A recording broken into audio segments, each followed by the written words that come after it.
Good morning, all of you. In our last lecture, we were talking about the motion, and today we are going to learn about the circular motion. Okay.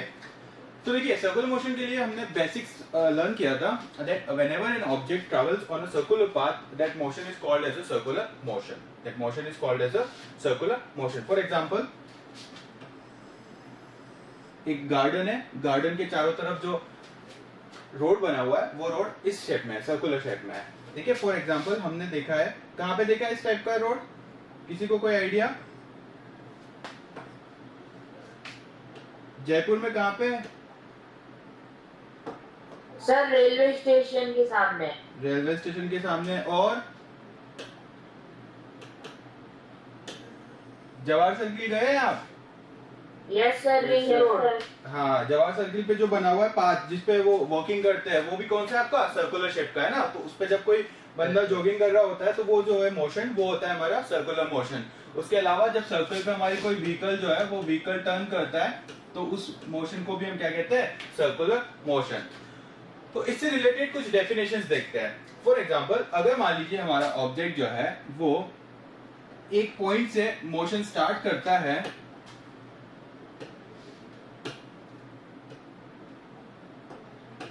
एक point से motion start करता है और वापस से घूम फिर करके उसी पॉइंट पे आ जाता है.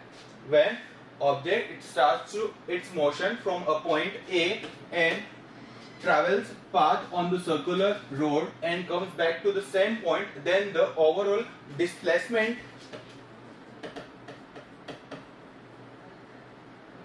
will be equal to 0. Displacement कितना होगा कंप्लीट सर्कुलर मोशन में? 0 होगा. क्यों होगा? क्योंकि देखिए ऑब्जेक्ट ने स्टार्ट किया था यहां से ट्रैवल करना और ऑब्जेक्ट वापस से घूम फिर करके कहां पे आ गया? उसी पॉइंट पे आ गया. तो डिस्प्लेसमेंट हमारा बताता है final position minus initial position. तो जो फाइनल पोजीशन है वही उस ऑब्जेक्ट की इनिशियल पोजीशन थी. तो दोनों के बीच का डिफरेंस कितना हो जाएगा हमारा? 0 हो जाएगा. तो इस टाइप का क्वेश्चन आपका डायरेक्ट आ जाता है ना. प्रेजेंस ऑफ माइंड होना चाहिए. कई बार बच्चे यहाँ पे 2πr लिख देते हैं, वो गलत है. अगर डिस्प्लेसमेंट पूछा है तो डिस्प्लेसमेंट 0 होगा in complete circular rotation. Second thing, if object travels half of the circle, half of the circle, A से ऑब्जेक्ट ने ट्रैवल करना स्टार्ट किया और बी पे जाकर के वो स्टॉप हो गया, तो डिस्प्लेसमेंट कितना होगा?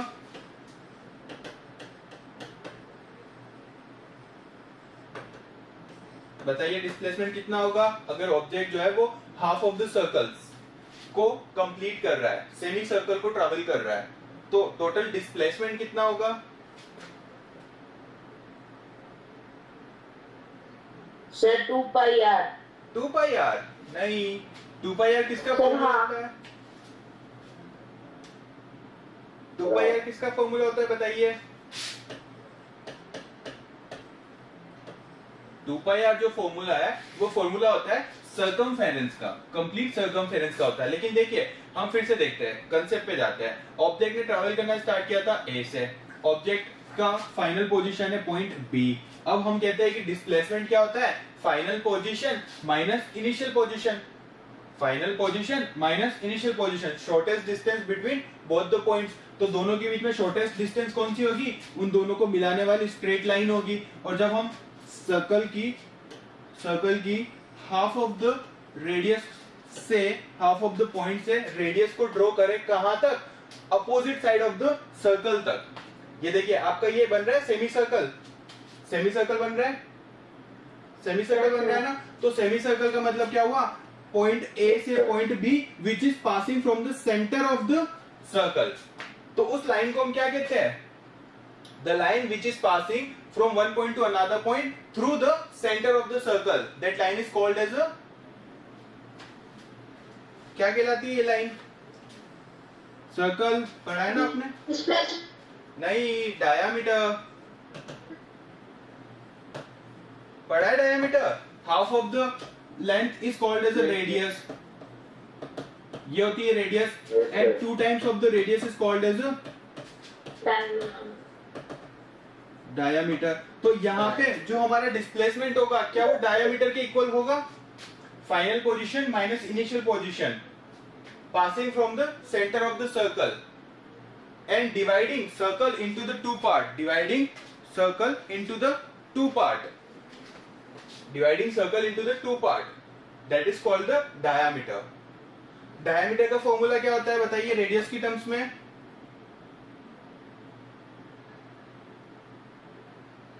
Is the diameter is equal to 2 into radius of the circle.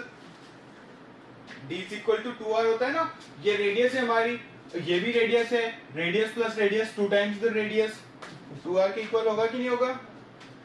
तो जब भी हमारा कोई ऑब्जेक्ट अगर हाफ ऑफ द सर्कल पे ट्रैवल कर रहा है तो उसका ओवरऑल डिस्प्लेसमेंट जो है वो डायमीटर के इक्वल होगा and that is equal to 2 into r, अगर हमें रेडियस दे रखी है r तो।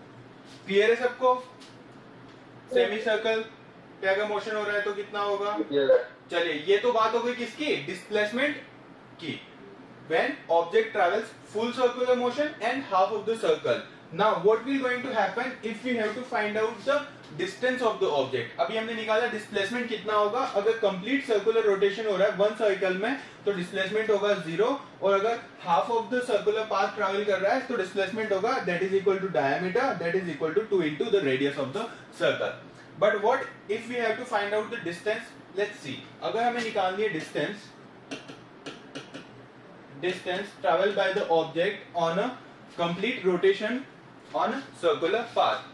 तो अगर ऑब्जेक्ट हमारा A से स्टार्ट करता है ट्रैवल करना, घूम करके वापस से A पॉइंट पे आ जाता है, तो हमारा टोटल डिस्टेंस कितना कवर होगा बताइए? कितना डिस्टेंस कवर होगा?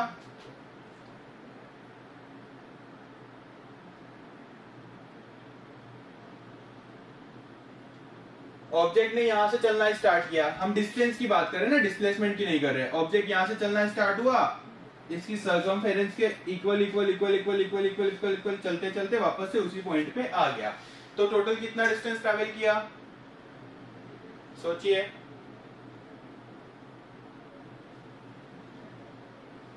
सोचिए कितना डिस्टेंस ट्रैवल किया?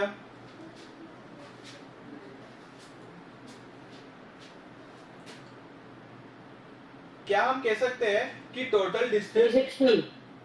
हाँ 360 डिग्री, अगर हम एंगल की बात करें तो 360 डिग्री एंगल रोटेशन हुआ है ना, कि ऑब्जेक्ट जो है वो सेंटर से 360 डिग्री रोटेट हुआ है, और जब कोई ऑब्जेक्ट 360 डिग्री रोटेट होता है तो उसका डिस्टेंस कितना ट्रैवल होता है? पहले बताइए डिस्टेंस होता क्या है? डिस्टेंस का मतलब यही होता है ना कि कौन से रास्ते पे ऑब्जेक्ट आपका चल रहा है, कि ऑब्जेक्ट किस किस पाथ पे ट्रैवल कर रहा है ना, ऑब्जेक्ट किस किस पाथ पे ट्रैवल कर रहा है, यही होता है। तो देखिए यहाँ पे ऑब्जेक्ट ने यहाँ पे चलना स्टार्ट किया, चल रहा है, वापस यहाँ पे आ गया, तो क्या ऑब्जेक्ट ने इस सर्कल की सर्कमफेरेंस के इक्वल ट्रैवल किया है? जितना इस सर्कल की सर्कमफेरेंस होगी, क्या ऑब्जेक्ट ने उतना ही ट्रैवल किया है? और इस सर्कल के सर्कमफेरेंस का फॉर्मूला क्या होता है? 2 pi r. That is equal to 2 into pi into r. So whenever we have to find out the distance in a one complete cycle rotation, then the distance will be equal to the circumference, and that is equal to 2 pi r. Clear है सबको? Yes sir. कोई doubt इसमें? No sir. बड़े आगे? Yes sir. चलिए देखते हैं। Yes sir. अगर हमारा object half of the circle semi circle में ट्रैवल करता है तो कितना डिस्टेंस होगा? देखिए ऑब्जेक्ट आपका ट्रैवल करना स्टार्ट कर रहा है ए से, ट्रैवल करते करते करते करते पहुंच जाता है बी पे, तो बताइए टोटल कितना डिस्टेंस ट्रैवल किया? सर 2 pi r upon 2 भी कर सकते हैं ना? 2 pi r upon 2। Very good very good. अगर कंप्लीट साइकिल कंप्लीट करता तो वहां पे होता हमारा 2 pi r, लेकिन यहाँ पे तो half of the cycle complete किया है तो डिवाइड बाय 2 कर देंगे, 2 से 2 कैंसिल आउट हो जाएगा, तो यहाँ पे आ जाएगा हमारा पाई इंटू r। क्लियर है? आया समझ में? Yes sir. चलिए तो एक बार कंक्लूड कर लेते हैं इसे।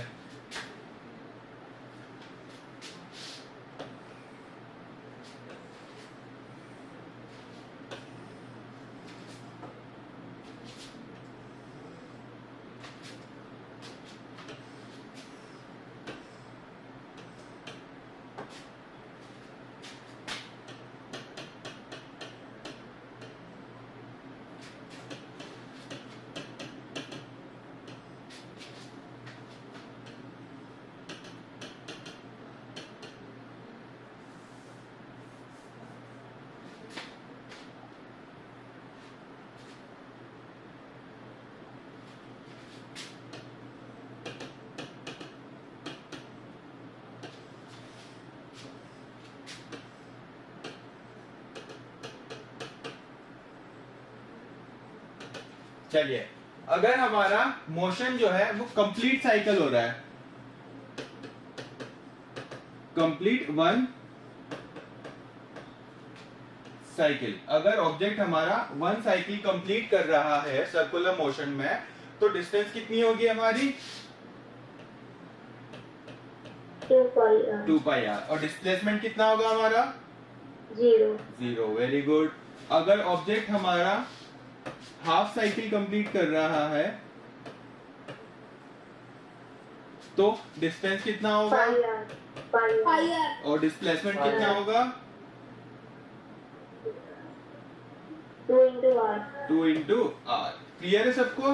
ये था हमारा कंफ्यूजन। ये टेबल आपको लर्न कर लेना है ना, तो आपको याद रहेगा अच्छे से कि अगर कंप्लीट साइकिल हो रहा है तो distance total 2 pi R cover हो रहा था और डिस्प्लेसमेंट 0 हो रहा था। हाँ बोलिए।